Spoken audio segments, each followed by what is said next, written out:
A graça e a paz do nosso Senhor Jesus Cristo estejam cada um presente nessa noite, que possamos nessa noite glorificar ao nosso Deus, Criador dos céus e da terra, e com Ele nos alegrar. Nós vamos começar a nossa adoração com a leitura do texto de Romanos, capítulo de número 11. Romanos,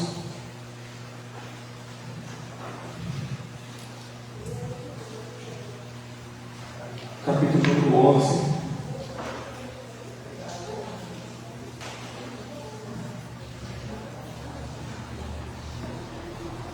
Os versos número 33 a 36.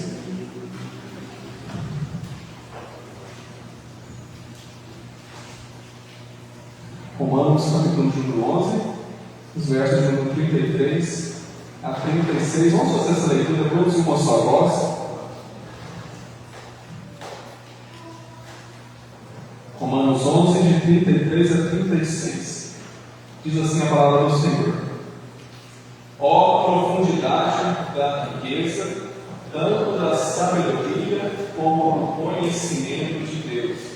Quão insondáveis são os seus juízos, e quão inescrutáveis os seus caminhos!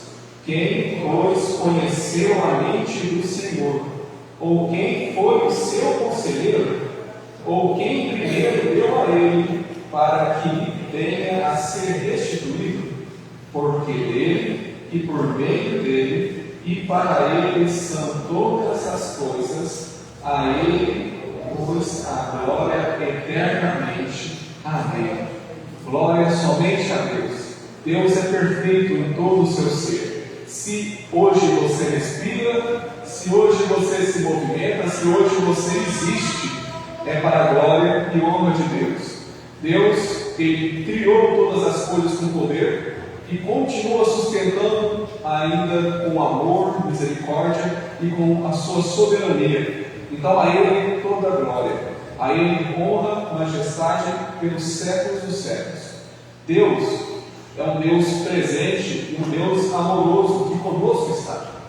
Isso faz diferença de qualquer outro tipo de entidade, qualquer outra coisa de manifestação que os povos criaram com a sua imaginação, tem diferente do nosso Deus. Porque os outros deuses, os outros povos que são falsos, eles sempre estão barganhando, estão sempre querendo algo em troca.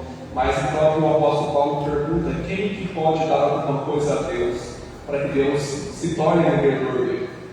Nosso Deus é soberano em todo o seu poder, e não há nada que possamos fazer para que possamos agradá-lo ao ponto de receber alguma glória especial dele.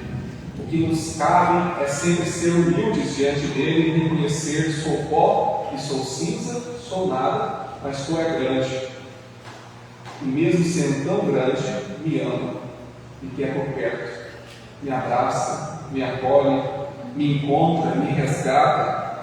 Todos os dias Deus nos encontra, nos resgata, nos vem por perto. Se não fosse, você não estaria respirando, movendo ou existindo. Mas é porque você ainda está nessa situação, você deve a Ele toda a honra, toda a glória, todo o louvor. A Deus toda a glória. Vamos orar então, agradecendo esse Deus, com uma oração de gratidão, de louvor, de adoração ao nosso Deus. Vou pedir o pastor Lucas para ter essa oração de louvor. Senhor nosso Deus, nós te agradecemos de ter esse privilégio, Senhor, de, mesmo tão pequenos, te conhecer, te buscar, te adorar. Sabemos que isso vem do Senhor também, Senhor, que nos constrange a isso, que nos trouxe até aqui. Te agradecemos, Senhor, porque o Senhor que nos mandou chuva, Senhor. Te agradecemos porque o Senhor é grande, maravilhoso para todos nós. Nós oramos gratos em nome de Jesus. Amém. Amém. E nesse momento nós vamos adorar a Deus agora com um cântico que nós declaramos que Ele é nosso refúgio, Ele é nossa proteção. O hino de número 155, Castelo Forte. Vamos ficar em pé ao som do piano e louvar a nosso Deus então com o hino de número 155.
Bíblias agora em Isaías, capítulo de número 53. Eu vou estar fazendo essa leitura, que é um texto um pouco longo. A primeira parte nós tivemos a intenção de falar do só lhe deu glória. Glória somente a Deus. E agora aqui em Isaías 53, com o cântico do servo sofredor, nós vamos falar soli Cristo, somente por meio de Cristo.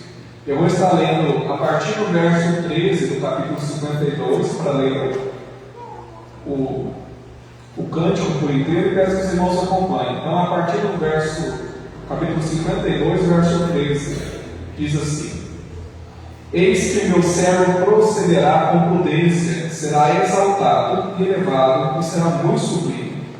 Como pasmaram muitos à vista dele, pois o seu aspecto estava muito desfigurado, mais do que o de outro qualquer, e a sua aparência mais do que a dos outros filhos dos homens. Assim causará admiração às nações, e os reis fecharão a sua boca por causa dele. Porque aquilo que não lhes foi anunciado verão, e aquilo que não ouviram entenderão. Quem creu em nossa pregação? E a quem foi revelado o braço do Senhor? Porque foi subindo como um renovo perante ele, como raiz de uma terra seca. Não tinha aparência nem formosura. Olhavam, mas nenhuma beleza havia que nos agradasse. Era desprezado, e o mais rejeitado entre os homens, homem de dores, e que sabe o que é padecer, e como um de quem os homens escondem o rosto, era desprezado, e dele não fizeram caso. Certamente ele tomou sobre si as nossas enfermidades, e as nossas dores levou sobre si, e nós o reputávamos por aflito, ferido de Deus e oprimido. Mas ele foi traspassado pelas nossas transgressões e moído pelas nossas iniquidades. O castigo que nos traz a paz estava sobre ele, e pelas suas pisaduras fomos sarados. Todos nós andávamos desgarrados como ovelhas, cada um se desviava pelo caminho, mas o Senhor fez cair sobre ele a iniquidade de nós todos. Ele foi oprimido e humilhado, mas não abriu a boca. Como cordeiro foi levado ao matador, e como ovelha muda perante os seus tosqueadores, ele não abriu a boca. Por juízo o opressor foi arrebatado, e de sua linhagem quem dela projetou? Porquanto foi cortado da terra dos viventes, por causa da transgressão do meu povo, foi ele ferido. Designava-lhe a sepultura com os perversos, mas com rico esteve na sua morte, posto que nunca fez injustiça, nem dolo algum se achou em sua boca. Todavia, ao Senhor agradou moê-lo, fazendo-o enfermar. Quando der a ele a sua alma como oferta pelo pecado, verá a sua posteridade e prolongará os seus dias, e a vontade do Senhor prosperará nas suas mãos. Ele verá o fruto do penoso trabalho de sua alma e ficará satisfeito. O meu servo justo, com o seu conhecimento, justificará muitos, porque as iniquidades deles levará sobre si. Por isso, eu lhes darei muitos como a sua parte, e com os poderosos repartirá ele o despojo, porquanto derramou a sua alma na morte. Foi contado com os transgressores, contudo, levou sobre si o pecado de muitos, e pelos transgressores intercedeu. Esse é o nosso Redentor. Isaías, não o fitando, não o vendo face a face, já pelo Espírito Santo falava do nosso Redentor. E Cristo, quando veio, ele veio assim. Ele sofreu, ele se humilhou, ele chorou, ele se cansou, ele teve momentos de grande angústia aqui na terra, e de grande ansiedade a ponto de suar sangue ao ser preparado para tomar o cálice da ira que era meu, que era seu. Ele foi colocado diante dos poderosos, e ali ele foi cuspido, levou tapas no rosto, ficou nu na frente deles, colocaram nele roupas vexatórias, vergonhosas, colocaram uma cruz, espinhos, e ele levou uma cruz, colocou uma coroa e levou uma cruz pesada, e nessa cruz ele foi pregado. Uma lança atravessou o seu lado, E tudo isso por amor.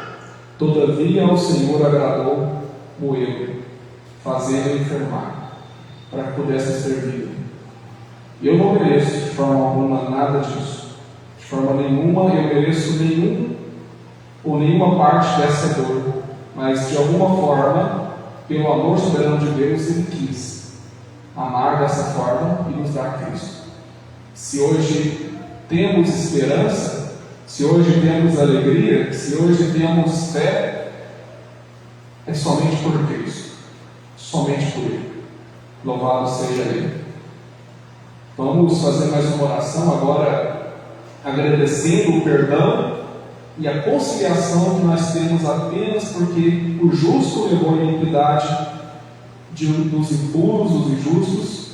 Agradecemos assim. Vamos fazer essa oração. Pai, nós agradecemos ao Senhor pela essa obra maravilhosa de Jesus Cristo. Essa obra que nós lemos, temos fé, mas nem sequer podemos imaginar o quanto Ele sofreu, o que foi se humilhar e vir em forma de homem. Nós não conseguimos, ó Deus. Mas o Senhor sabe, como Pai, sabe do sofrimento do Filho, e sabe o quão sacrifício foi para o Senhor e para o Filho tudo que fez. E assim nós agradecemos por essa obra. Assim, ó Deus, nós dizemos, não sou merecedor. Cada um aqui pode dizer com toda certeza, eu não mereço a graça, eu não mereço tamanha bondade, tamanho privilégio.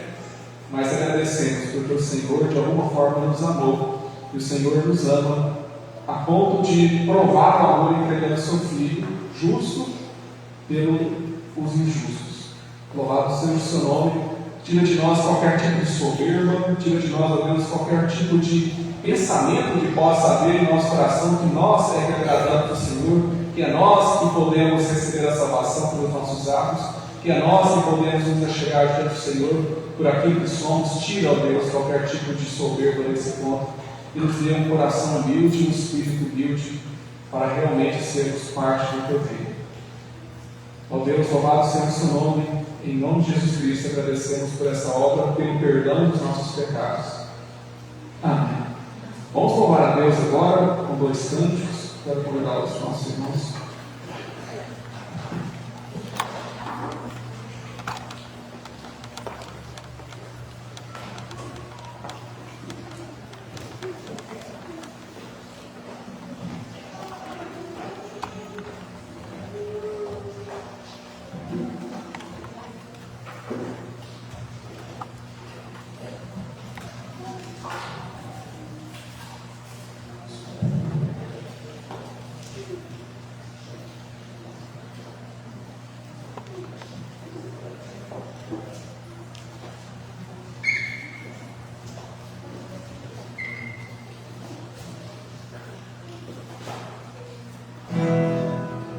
O primeiro cântico é Poder para Salvar. Nós vamos louvar. Então, vamos ver, né, irmãos? Vamos poder cantar a Bíblia. Esse cântico que fala também da salvação que nós temos em Cristo Jesus.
Salvar.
Graças a Deus que esse mesmo Deus, Jesus Cristo, vai voltar para nos resgatar.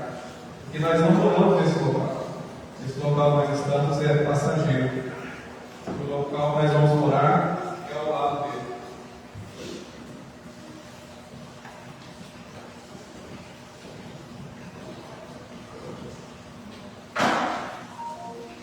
Nós vamos cantar agora o canto do Maranata.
Pai, porque Ele nos faz caminhar e continua nos dando força, Deus, a peregrinar aqui. Ao Senhor, toda glória a Deus, louvado seja o Senhor sempre. Receba a nossa oração, Deus, nós te pedimos em Cristo Jesus.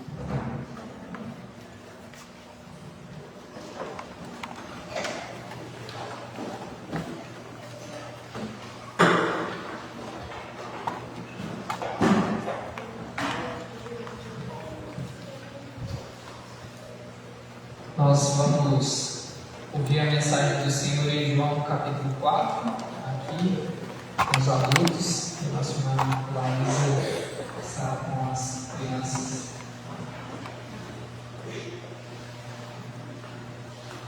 Também ouvindo a mensagem do Senhor. Em João capítulo 4, nós já estamos chegando ao fim e veremos do verso 31 ao verso 54.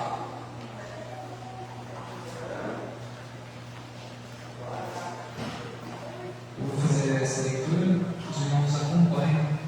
Diz assim a palavra do Senhor. Nesse ínterim, os discípulos lhe rogavam, dizendo: Mestre, come. Mas ele lhes disse: Uma comida tenho para comer que vós não conheceis. Diziam então os discípulos uns aos outros: Ter-lhe porventura alguém trazido o que comer?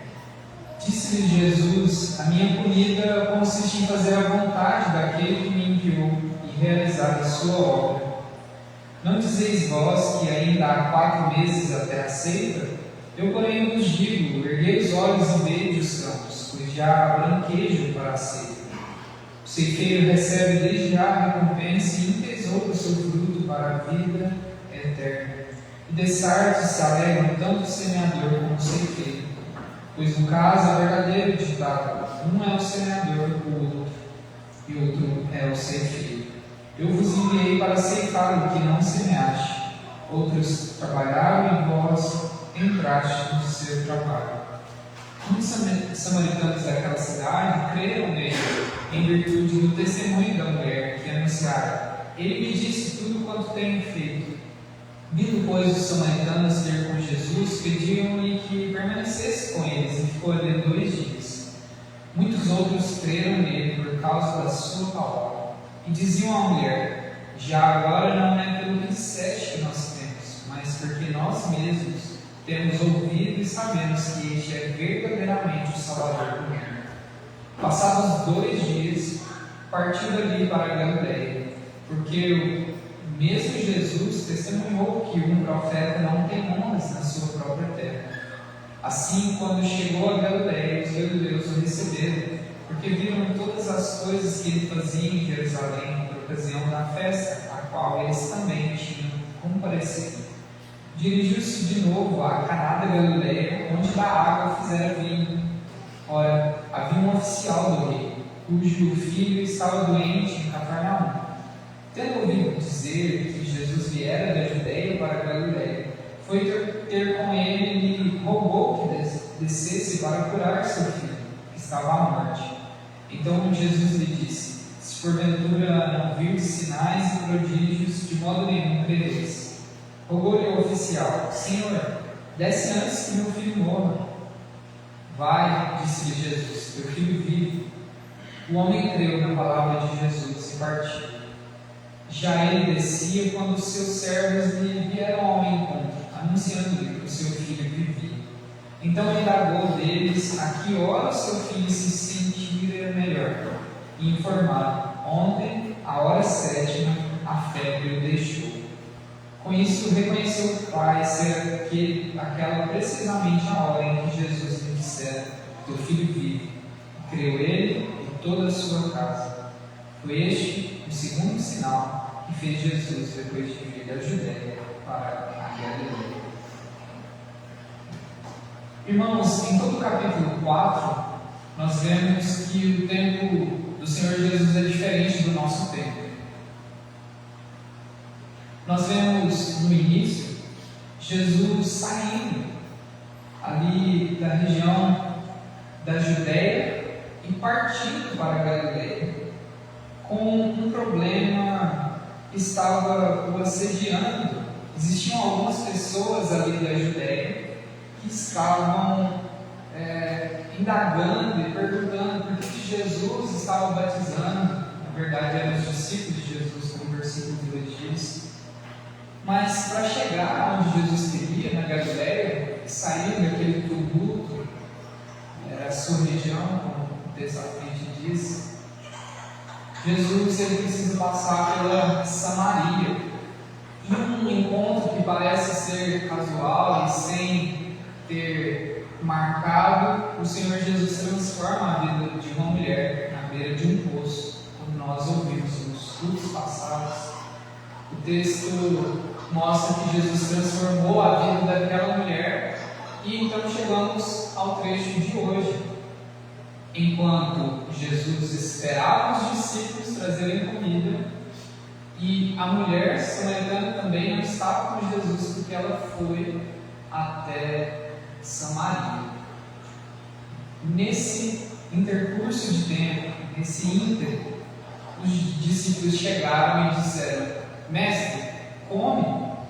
Eles haviam trazido comida para ele, talvez durante toda aquela jornada, a fome natural, assim como a sede que antecedeu. Mas Jesus mostra algo diferente. As coisas para Jesus são diferentes. No verso 32, Jesus diz: Eu tenho uma comida para comer que vós não conheceis. Os discípulos ficam sem entender como assim. Alguém trouxe comida para Jesus, ou ele tem talvez guardado em sua capanga. Jesus continua e mostra que ele não está falando sobre a comida física. Ele fala: minha comida consiste em fazer a vontade daquele que me enviou e realizar a sua obra. Talvez para as outras pessoas é estranho Jesus ficar 40 dias e 40 noites sem comer, sem beber, em comunhão com Deus. Talvez para nós é difícil quando o médico pede que a gente faça algum tipo de jejum, para fazer um exame. Jesus entendia que comer é de segunda ordem, que existe um alimento espiritual que nós encontramos no Senhor, que esse realmente é que nos satisfaz. Realmente isso é quem preenche, que nos traz alegria. Jesus fala muito sobre alegria nesse trecho, que nós veremos mais à frente. E aproveitando esse assunto de comida, Jesus fala agora sobre colheita, mostrando que as coisas são diferentes para ele. Vocês estão conversando e podem perceber aí na natureza que faltam 4 meses para a colheita. Mas eu quero mostrar para vocês, se vocês abrirem os olhos de vocês, que os campos já estão brancos para a colheita. Jesus está falando sobre as lavouras que estavam ao redor. Talvez ele use como uma parábola para falar sobre algo mais especial do que olhar e ver que a jabuticaba já está no momento de colher. É saber que existem pessoas que estão desejosas e estão querendo fazer parte do povo de Deus. Então nós devemos acolher. E Jesus começa a ensinar os discípulos e a nós sobre essa colheita bendita, que tem benefícios no presente e benefícios do porvir. Quem participar vai ser beneficiado, vai receber um salário muito melhor do que de uma colheita de café. Ele fala que desde já aquele que colhe recebe a recompensa. E além de receber um presente, ele está entesourando o seu fruto para a vida eterna. Benefícios que nós recebemos hoje por sermos aqueles que recebem as pessoas em nome de Jesus, aqueles que falam do Evangelho e têm o privilégio de serem abençoadas por essas pessoas que foram então transformadas. Jesus fala sobre aquela mulher samaritana. O fruto está ali na frente deles. e eles verão que ainda dará muito mais fruto, porque quando o fruto brota no coração de uma pessoa, então ele germina e depois ele é lançado na terra, e então a planta começa a crescer e depois ela dá mais frutos. Jesus está falando que é uma colheita bendita, e Jesus fala que existe uma ordem nessa grande lavoura de Deus, como é um ditado da época: um é o semeador e o outro é o ceifeiro. Existe essa realidade no próprio ser de Deus, onde nós temos um Deus Criador, chamado de Pai, que idealiza, que planeja e que tem o domínio sobre todas as coisas e sobre o tempo de todas as coisas. Nós temos o Filho, Jesus Cristo, que é a imagem do Deus invisível e é aquele que põe a mão na terra, é aquele que planta em nós essa rica semente.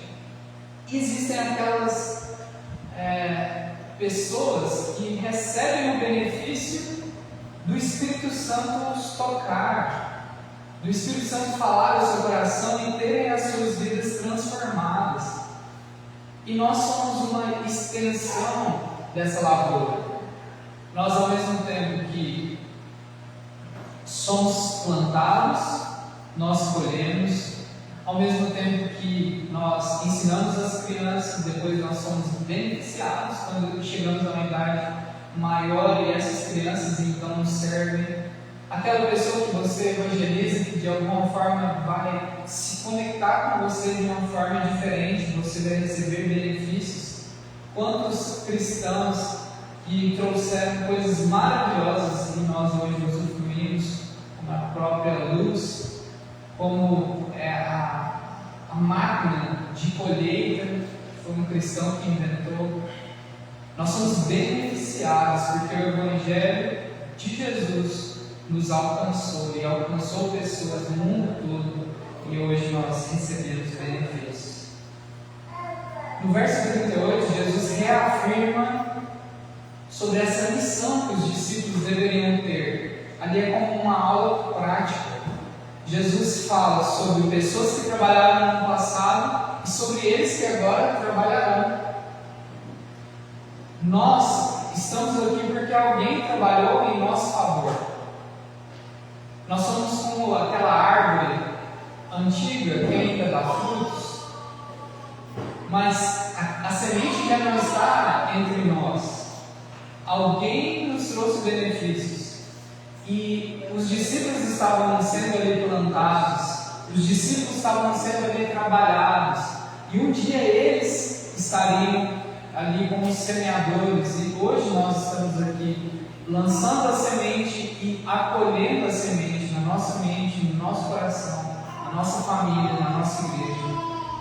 Jesus fala sobre essa ordem, o apóstolo Paulo mais à frente, nas Escrituras diz que um planta, um rega, o outro colhe. Nós participamos do ministério de Jesus, nós somos o seu corpo. E ali há uma aula prática, onde Jesus lançou a mensagem naquela mulher, e aquela mulher agora, ela levou a mensagem aos seus conterrâneos. Verso 39, nós vemos que muitos creram daquela cidade por causa do testemunho daquela mulher. E qual foi o testemunho da mulher? Ele me disse tudo quanto tenho feito. Ela entendeu que Jesus era Deus, que Jesus era o Messias. Ele tinha ali a representação do ser celestial, porque ele sabia tudo o que ela tinha feito. E ele sabia qual era a situação atual dela. Eu não posso fazer isso, eu não posso ler a mente dos irmãos aqui presentes, eu não consigo saber a história, mas o Senhor Jesus também nos conhece. E nós podemos dizer às pessoas o que Ele tem feito por nós. Você não precisa dominar toda a teologia, você não precisa saber todos os dogmas do cristianismo. Se Se você conhece Jesus, você pode falar de Jesus para alguém. Pedro deveria fazer isso, Mateus deveria fazer isso, Levi deveria fazer isso. Todos os discípulos e nós hoje devemos levar a mensagem do Evangelho, como aquela mulher fez. Ele sabe de tudo, Ele é o Senhor. E então eles pedem que Jesus permanecesse com eles.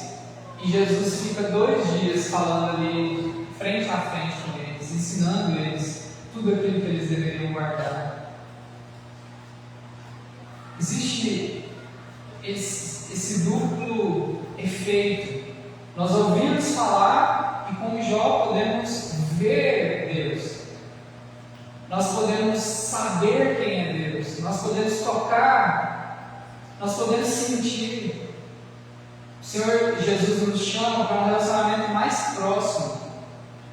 Mas os discípulos, eles estão visualizando aquilo acontecer. E nós precisamos estar também com os nossos olhos atentos e vendo as coisas acontecendo ao nosso redor. Orarmos por pessoas que estão sendo chamadas. Orarmos para que aqueles que foram chamados tenham a consolidação e deem fruto também. Que cada um de nós aqui dê fruto, muito fruto. É o que o Senhor quer de nós. E aquela mulher teve esse privilégio de ver as pessoas que ela primeiro falou de Jesus, agora dizerem: nós não cremos apenas pelo que você disse, mas porque nós mesmos temos ouvido e sabemos que este é verdadeiramente o Salvador do mundo. Tudo no tempo certo. O encontro com aquela mulher antecede o encontro de Jesus com muitas pessoas da Samaria. Jesus, Ele tem um tempo, Ele tem um propósito para a vida de cada um de nós. E Ele nos toca. E Ele fala ao nosso coração no momento em que Ele deseja. 2 dias parece Jesus atrasado. Ficou ali em Samaria, um copo de água que se torna uma evangelização de toda a cidade. E então Jesus chega na Galileia. Aquele lugar estava na expectativa da chegada de Jesus. E às vezes o Senhor Jesus ele demora a nos responder para nos preparar, para preparar o nosso coração, a nossa mente, para que tenhamos essa expectativa do que Ele faz na nossa vida, da sua volta. Jesus tem um tempo certo e Ele trabalha em nós no momento e da forma que Ele deseja. Esse texto, o verso 44, ele fala que Jesus testemunhou que um profeta não tem honras na sua própria terra. E é interessante como o Senhor trabalha, como está escrito lá em Romanos, no capítulo 11, Jesus trabalha com ciúmes. Jesus trabalha de uma forma a chamar pessoas que nós não esperávamos para mexer com o nosso coração, para mexer com a nossa mente, e então a gente desperte, então a gente se encontre com o Senhor. Isso parece acontecer lá no tempo de Jesus. Pessoas que o conheciam, que tinham participado daquele casamento, mas que precisam ainda de um pouco mais de maturidade para perceber o quão poderoso é o Senhor. Aqui no Brasil mesmo, um líder famoso, religioso, falou: Jesus ele fez um milagre muito simples e muito fraco. O seu primeiro milagre não foi ressuscitar alguém, curar alguém, foi transformar água em vinho. Sem propósito isso. E pode ser que as pessoas ali da sua terra também estavam pensando assim. E pode ser que a gente ache que Jesus não tem o controle de todas as coisas e o tempo de todas as coisas em suas mãos. Mas o Senhor sabe cada centímetro da nossa vida. O Senhor conhece cada segundo. O Senhor sabe o tempo, a hora, o lugar. E Ele trabalha de forma correta, mesmo as pessoas estando erradas naquele tempo, de não o verem como profeta. Samaria vê, e dentro ali da Galileia, Jesus era galileu, nós vemos a cura de uma pessoa que não é dali. Nós vemos alguém vindo até Jesus e pedindo: Senhor, me ajuda, eu sei que você pode curar o meu filho. Então Jesus está lá em Caná da Galileia, onde aparentemente Jesus fez um milagre dentro da sua própria família. Uma festa onde Maria era alguém ali que ajudava a organizar as coisas. E então aparece esse homem rogando que Jesus fosse até outra cidade, para que então o seu filho tivesse sua vida transformada. O filho doente estava em Cafarnaum. O pai enfrenta uma estrada, um longo tempo, para encontrar com Jesus e fazer esse pedido. E esse homem não era qualquer pessoa dentro da sociedade, ele era um oficial. Era como se fosse um sargento, um capitão, um general dos nossos dias. E ele pede: Senhor, desce antes que meu filho morra. E Jesus mostra que ele tem autoridade maior do que aquele homem. Ele, sendo poderoso, ele poderia pedir que um médico ajudasse seu filho, que alguém de alguma forma mudasse a situação do seu filho, mas só Jesus pode. E ele reconhece isso, e ele vem até Jesus. E Jesus diz: teu filho vive. Vai, teu filho vive. E aquele homem creu. Ele creu no que Jesus disse e voltou para a sua terra, para Cafarnaum.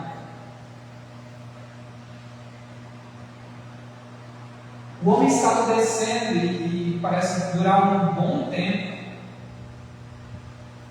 E então algumas pessoas o abordam, servos que trabalhavam para ele, no meio da estrada, e dizem: seu filho vive. Ele demora mais um tempo e chega, e ele pergunta: quando foi que o menino foi curado? Ontem, à hora 7ª, a febre o deixou. O verso 53 mostra que ali veio a chave, ele trouxe um pouco mais de maturidade.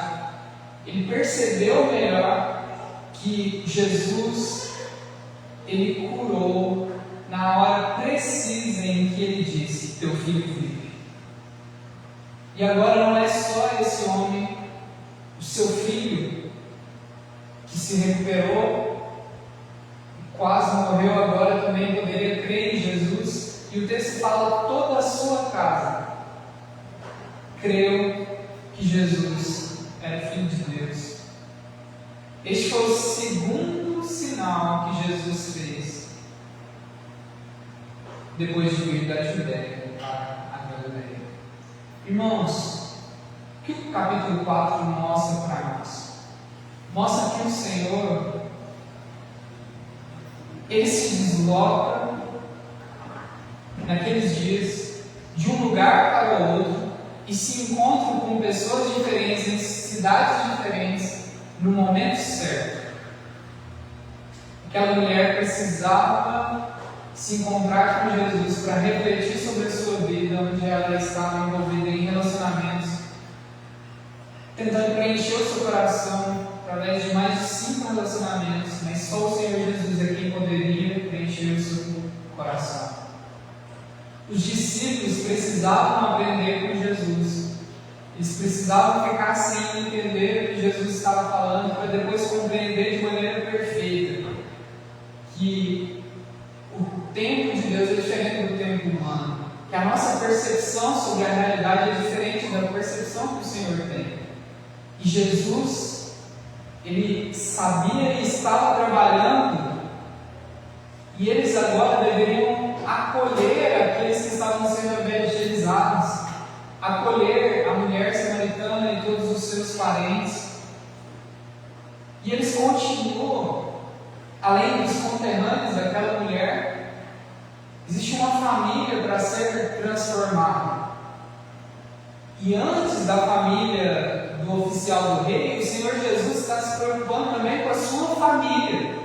Quando o texto diz, um profeta não tem honras na sua própria terra, eu não vejo isso como algo maravilhoso e uma desculpa para não evangelizarmos os nossos familiares, mas como um lamento. Por que nós não ouvimos os nossos pais? Por que não ouvimos pessoas que são próximas a nós, que estão falando sobre Jesus? É lamentável. Os próprios familiares de Jesus, no primeiro momento, não creem nele. Mas há uma oportunidade. E Jesus usa, mais uma vez, depois de passar aquele tempo, aquela expectativa de Jesus vir mais uma vez ali naquele lugar e fazer mais milagres, para curar um homem que é de uma outra região, mas que valorizou muito aquele encontro que ele teve com Jesus, porque era o seu filho a morrer. E será que nós valorizamos esse tempo que nós estamos aqui com Jesus, o tempo que nós temos com as pessoas ao nosso redor? Ou vai ser necessário, como hoje várias pessoas foram levar flores, nos túmulos, valorizarmos a fé em Jesus, valorizarmos as pessoas que nós podemos evangelizar só depois delas morrerem? A palavra do Senhor diz que é dado ao homem morrer uma só vez, então não perca tempo, creia no Senhor Jesus e seja salvo, tu e a tua casa. Leve a mensagem do Senhor, leve a mensagem, se um familiar seu não está ouvindo, leve a mensagem para o outro familiar. Se um amigo seu não está ouvindo, leve ao outro amigo. Talvez Deus use como Ele usa os gentios para que os judeus creiam. Ele pode usar a conversão de uma pessoa para que a outra pessoa, que a gente tinha a intenção que ela cresça, então ela vai crer através da outra. A forma que Deus usa, a forma que Deus trabalha na fazenda é diferente de nós. E o fruto pode ser instantâneo. Assim como aquela planta que Jonas está ali deitado e ela cresce, ela dá sombra, milagrosamente, e instantaneamente o Senhor destrói aquela planta e então ela tira a sombra. O Senhor, Ele está nos dando oportunidades, mas se você não crer em Jesus, pode ser que você morra sem estar preparado para o seu encontro com Deus. Pode ser que as pessoas da sua família morram sem estarem preparadas para o encontro delas com Deus. Aproveite as oportunidades. Jesus faz vários encontros, vários sinais, e mesmo assim tiveram pessoas ao seu redor que não creram e que estarão no inferno porque não creram em Jesus. Continue trabalhando, continue insistindo, leve a mensagem do Senhor. Não deixe de orar pelas pessoas que você ama, assim como aquele pai, vá até Jesus e leve o seu clamor, o seu desejo, para que aconteça o que aconteceu. Ele vive. Que o Senhor continue trabalhando no coração de cada um de nós, em nossa família, em nossas cidades, nossos conterrâneos de outras regiões. Que o Senhor continue levando a mensagem transformadora, assim como trouxe para essas pessoas em João capítulo 9. Vamos orar mais uma vez. Vamos pedir ao Senhor que o Senhor trabalhe no nosso coração, na nossa casa, entre a nossa cidade. Senhor nosso Deus, nós te clamamos, te pedimos, Senhor, tem misericórdia de nós, tem misericórdia dos nossos familiares, tem misericórdia dos nossos amigos, vizinhos, pessoas que nós temos contato, Senhor, mas que ainda não se dobraram ao Senhor, que elas creiam antes que o Senhor venha, que estejam preparadas para o seu encontro, que haja salvação hoje aqui, Senhor, que haja salvação ao nosso redor, por onde nós formos. Tem misericórdia de nós e nos use, Senhor, no nosso pedido, em nome de Jesus. Nós te pedimos a tua bênção, que o amor de Deus, a redenção de Jesus, que que o consolo e a unção do Espírito Santo estejam sobre nós e o povo de Deus espalhado pelo mundo todo, hoje e para todos sempre. Amém.